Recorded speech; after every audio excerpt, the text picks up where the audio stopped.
بسم اللہ الرحمن الرحیم اللهم صل على سيدنا ومولانا محمد افضل صلواتك بعدد معلوماتك وبارك وسلم وصل عليه بسم اللہ الرحمن الرحیم۔ عزیز طلباء کرام، امید ہے کہ انشاءاللہ العزیز آپ سب بخیر و عافیت ہوں گے۔ الحمدللہ اللہ جل شانہ کے فضل و کرم سے جامع السنن الترمذی کے ابواب البر والصلۃ عن رسول اللہ صلی اللہ علیہ وسلم کہ ایک اور درس کے ساتھ آپ کے خدمت میں حاضر ہونے کا موقع ملا۔ بحمد اللہ تعالی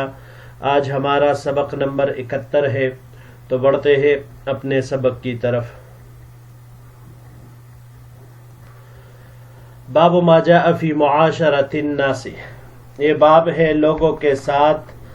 برتاؤ کرنے کے بیان میں۔ وبہ قال حدثنا بندار قال حدثنا عبد الرحمن بن مہدی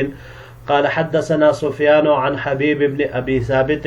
عن میمون بن ابی شبیب عن ابی ذر رضی اللہ تعالی عنہ قال، ہمیں روایت کی بندار نے، انہوں نے عبد الرحمن بن مہدی سے، انہوں نے سفیان سے، انہوں نے حبیب بن ابی ثابت سے، انہوں نے میمون ابن ابو شبیب سے، اور انہوں نے حضرت ابو ذر غفاری رضی اللہ تعالی عنہ سے، حضرت ابو ذر غفاری رضی اللہ تعالی عنہ نے فرمایا، قال لی رسول اللہ صلی اللہ علیہ وسلم، کہ مجھے حضور نبی کریم صلی اللہ علیہ وسلم نے ارشاد فرمایا، اتق اللہ حیث ما کنت، کہ اللہ تعالی سے ڈرو جہاں کہیں بھی تم ہو، واتبع السیئۃ والحسنہ، وَأَتْبِعِ السَّيِّئَةَ الْحَسَنَةَ، اور برائی کے پیچھے نیکی کرو، تمحوها، تو یہ اس کو مٹا دے گی، یعنی برائی کے بعد نیکی کرنے سے اس نیکی کی وجہ سے وہ برائی مٹ جائے گی، اس کا اثر مٹ جائے گا۔ وَخَالِقِ النَّاسَ بِخُلُقٍ حَسَنٍ،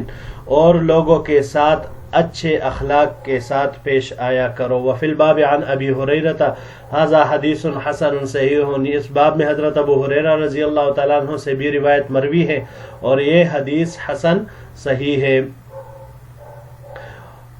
وبه قال حدثنا محمود بن غیلان قال حدثنا احمد ابو احمد وابو نعیم عن سفیان عن حبیب بهذا الاسناد نحوه، روایت کیا میں محمود بن غیلان، انہوں نے ابو احمد، انہوں نے ابو نعیم، انہوں نے سفیان، انہوں نے حبیب سے اسی سند کے ساتھ اسی طرح کی روایت۔ قال محمود، محمود فرماتے ہیں، وحدثنا وکیع عن سفیان عن حبیب بن ابی ثابت عن میمون بن ابی شبیب عن معاذ بن جبل عن النبی صلی اللہ علیہ وسلم نحوہ۔ محمود فرماتے ہیں کہ یہ جو سند یہاں پر ذکر ہوئی تو اس میں حضرت ابو ذر رضی اللہ عنہ کی جگہ پر معاذ بن جبل ہے، یعنی سند انہوں نے پھر ابتدا سے یوں بیان کی کہ وکیع نے روایت کی، ہمیں روایت کی وکیع نے، انہوں نے سفیان سے، انہوں نے حبیب ابن ابی ثابت سے، انہوں نے میمون ابن ابی شبیب سے، اور انہوں نے معاذ ابن جبل سے، اور معاذ ابن جبل رضی اللہ تعالیٰ عنہ نے حضور نبی کریم صلی اللہ علیہ وسلم سے اس جیسی روایت نقل کی۔ قال محمود، محمود فرماتے ہیں، والصحیح حدیث ابی ذر، اور صحیح حدیث وہ حضرت ابو ذر رضی اللہ تعالیٰ عنہ والی ہے۔ جی عزیز طلباء کرام، معاشرت الناس، لوگوں کے ساتھ برتاؤ۔ معاشرت یہ برتاؤ اور سلوک کو کہا جاتا ہے۔ عشیرہ قبیلے کو کہا جاتا ہے، چونکہ بندے کے اکثر معاملات، واسطہ، رہن سہن، رہائش، سب کچھ وہ اپنے قبیلے میں اپنے لوگوں کے ساتھ ہوتا ہے، تو عموماً سب سے زیادہ واسطہ انہی کے ساتھ پڑتا ہے۔ تو ان کے ساتھ، اس کے علاوہ جن جن کے ساتھ بھی واسطہ پڑ رہا ہو، اپنے قوم کے ہو یا غیر کے ہو، جو بھی ہو، ان کے ساتھ برتاؤ اور حسن سلوک کرنا چاہیے۔ معاشرت یہ باہمی چیز ہوتی ہے، افراد اور کثرت کے مابین متحقق ہوتا ہے، یعنی کسی ایک فرد سے نہیں تشکیل پاتا۔ مثال کے طور پر کوئی ایک انسان کسی بالکل ویرانے میں اکیلا ہو تو اس کا معاشرت کس کے ساتھ آئے گا؟ وہ تو اکیلا ہی وہیں پر ہے۔ تو لہٰذا فرد واحد میں یہ متحقق نہیں ہو سکتا، بلکہ افراد اور کثرت میں یہ متحقق ہوتا ہے۔ اسی وجہ سے معاشرت کی اضافت الناس کی طرف یہ ہوئی۔ یعنی آپ عبارت نکالیں گے تقدیر فی معاشرتک الناس، یعنی تیری معاشرت لوگوں کے ساتھ، اس طرح کی وہ آئے گی۔ اب حضور نبی کریم صلی اللہ علیہ وسلم نے حضرت ابو ذر غفاری رضی اللہ عنہ کو کچھ ارشادات فرمائے۔ پہلا اس میں سے اتق اللہ حیث ما کنت، کہ اللہ تعالیٰ سے ڈرو جہاں بھی تم ہو، جس حالت میں بھی ہو، یعنی لوگوں کے سامنے ہو، خلوت میں ہو، جلوت میں ہو، تکلیف میں ہو، خوشی میں ہو، راحت میں ہو، جس حالت میں بھی ہو، صحت مندی میں ہو، بیماری میں ہو، ہر حالت میں اللہ تعالیٰ سے ڈرو، کیونکہ اللہ جل شانہ ظاہر اور پوشیدہ تمام امور سے باخبر ہے۔ لہٰذا اللہ جل شانہ کی اطاعت اور اوامر کو بجا لانا، اس کے نواہی سے بچنا، نافرمانی سے اجتناب کرنا، یہ اپنے اوپر لازم کرو۔ وَأَتْبِعِ السَّيِّئَةَ الْحَسَنَةَ تَمْحُهَا، اگر کوئی غلطی سے گناہ سرزد ہو جائے تو اس کے پیچھے فوراً نیکی کا کام کرو، تاکہ تمحوہا، یہ اس کو مٹا دے، نیکی کرنا یہ اس برائی کو مٹا دے۔ اتبع یہ باب افعال سے ہے، باب افعال سے امر ہے اور متعدی ہے، یہ دو مفعولوں کی طرف۔ پہلا السیئۃ یہ مفعول اول اور الحسنۃ اس کے لیے مفعول ثانی ہے، یعنی انسانوں سے جب کوئی گناہ سرزد ہو جائے تو اس کے بعد متصلاً نیکی کرنی چاہیے۔ مثال کے طور پر نیکی یہ ہو کہ 2 رکعت نفل پڑھے، صدقہ کیا، استغفار پڑھا، ذکر کوئی کسی قسم کا کیا، لا الہ الا اللہ کلمے کا ذکر کیا، درود شریف جو بھی ہو، تو اس سے وہ گناہ ختم ہوگا، کیونکہ ہم نے پہلے بھی پڑھا تھا کہ صغیرہ گناہ وہ نیکی سے معاف ہو جاتے ہیں، اللہ تعالیٰ ان کو مٹا دیتا ہے، جبکہ کبیرہ گناہ وہ صرف اور صرف توبہ سے ہی معاف ہوتے ہیں۔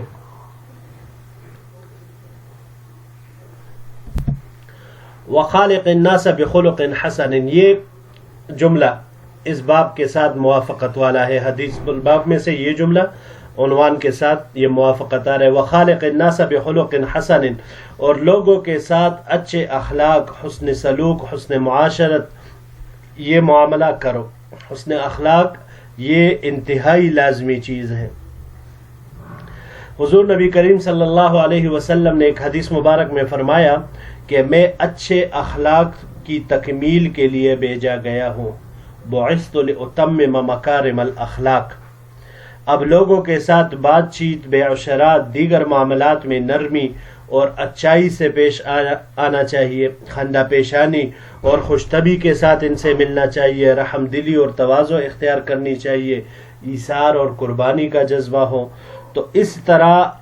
کئی پہلو ہیں حسن اخلاق کے، اچھے اخلاق کے، جن پر عمل پیرا ہونے سے حسن معاشرت وہ وجود میں آ جاتی ہے۔ پھر جی بڑھتے ہیں اگلے باب کی طرف۔ باب ما جاء فی ظن السوء، یہ باب ہے بدگمانی کے بیان میں۔ وبہ قال حدثنا ابن ابی عمر قال حدثنا سفیان عن ابی الزناد عن الاعرج عن ابی ہریرہ رضی اللہ تعالی عنہ، ہمیں روایت کی ابن ابو عمر نے، انہوں نے سفیان سے، انہوں نے ابو الزناد سے، انہوں نے اعرج سے، اعرج نے حضرت ابو ہریرہ رضی اللہ تعالیٰ عنہ سے نقل کیا کہ ابو ہریرہ رضی اللہ تعالیٰ عنہ نے فرمایا ان رسول اللہ صلی اللہ علیہ وسلم قال، کہ حضور نبی کریم صلی اللہ علیہ وسلم نے ارشاد فرمایا ایاکم والظن فإن الظن اکذب الحدیث، گمان سے بچتے رہو، یعنی مسلمان پر بدگمانی سے بچتے رہو، مطلب اس کا یہی ہوگا، کیونکہ بہت سے گمان بہت جھوٹی بات ہوتی ہے۔ فإن الظن اکذب الحدیث، کیونکہ گمان بہت جھوٹی بات ہوتی ہے۔ ھذا حدیث حسن صحیح، یہ حدیث حسن صحیح ہے۔ وسمعت عبد بن حمید یذکر عن بعض اصحاب سفیان قال، اور میں نے عبد بن حمید سے سنا کہ وہ بعض سفیان ثوری کے بعض شاگردوں کا ذکر کرتے ہوئے فرماتے ہیں، قال سفیان کے سفیان نے فرمایا الظن ظنان، گمان بدگمانی جسے کہا جاتا ہے، گمان سے یہاں پر مراد بدگمانی جو ہوتی ہے وہ 2 قسم پر، کیونکہ یہ باب اسی کے بیان میں چل رہا ہے کہ بدگمانی دو قسم پر ہوتی ہے، فظن اسم وظن لیس باسم۔ ایک قسم کی بدگمانی یہ وہ ہوتی ہے کہ جس پہ گناہ ہوتا ہے، اور دوسری بدگمانی وہ ہوتی ہے جو گناہ نہیں ہوتا، یعنی جس کے اوپر گناہ مرتب نہیں ہوتا۔ فاما الظن الذی هو اسم، پس وہ بدگمانی جو گناہ ہے تو وہ کیا ہے؟ فالذی یظن ظنا، پس یہ وہ ہے کہ آدمی بدگمانی بھی کرے، ویتکلم بہ، اور زبان سے بھی اسے بیان کرے۔ وَأَمَّا الظَّنُّ الَّذِي لَيْسَ بِإِسْمٍ، اور ہرچہ بدگمانی جو کہ گناہ نہیں ہے، فَالَّذِي، پس یہ وہ ہے، یظن، کہ جس کو صرف انسان بدگمانی تو کرے، دل میں خیال آئے، وَلَا يَتَكَلَّمُ بِهِ، لیکن زبان سے اس پر تکلم اور تلفظ نہ کرے، کسی کے سامنے اس کو بیان نہ کرے، تو اس پہ پھر گناہ نہیں ہوتا۔ یہ سفیان رحمۃ اللہ علیہ نے اس کی یہ بیان فرمائی ہے تفسیر۔ جی عزیز طلباء کرام، بدگمانی کرنا، کسی کے بارے میں بھی بدگمانی کرنے اور غلط اندازہ اور تخمینہ لگانے کی مذمت بیان ہو رہی ہے۔ کسی مسلمان کے بارے میں قرائن وغیرہ کی بنا پر بدگمانی کرنا یہ گناہ ہے۔ اب مثال کے طور پر بدگمانی کیا ہے؟ ایک انسان ایسی طرف سے آ رہا تھا، اس راستے سے آ رہا تھا جس راستے کے آخر پہ مثال کے طور پر کوئی شراب خانہ تھا معاذ اللہ، تو اب یہ گمان کرے کہ بھائی یہ تو شراب خانے سے آ رہا ہے، اس نے وہاں پر شراب پی ہوگی۔ یا ایک شخص اندھیری رات میں کہیں سے آ رہا تھا اور یہ کہے کہ بھائی یہ تو ادھر چوری کرنے گیا ہوگا، تو یہ بات ایسی ہے کہ جس کا حقیقت کے ساتھ کوئی تعلق نہیں ہے، کیونکہ اب یہ گمانی باتیں کر رہا ہے، وہ خیالات اس کو زبان دے رہا ہے اور اس پر وہ تکلم اور تلفظ کر رہا ہے۔ تو دیکھیے، اس قسم کے خیالات کسی بھی انسان کے متعلق اگر دل میں آئے تو جب تک اس پر تلفظ اور تکلم نہیں کیا ہوگا تو وہ انسان گناہگار نہیں ہوگا، لیکن اگر اسے کسی اور کے سامنے بیان کر دیا، یعنی اس کو زبان سے ادا کر دیا کہ بھئی رات کو میں نے اس بندے کو اس طرح دیکھا تھا، مجھے پورا یقین ہے یہ چوری کرنے گیا ہوگا، یا جس راستے سے یہ آ رہا تھا اس راستے پہ صرف شراب خانہ ہے تو یہ شراب خانے بار وغیرہ گیا ہوگا،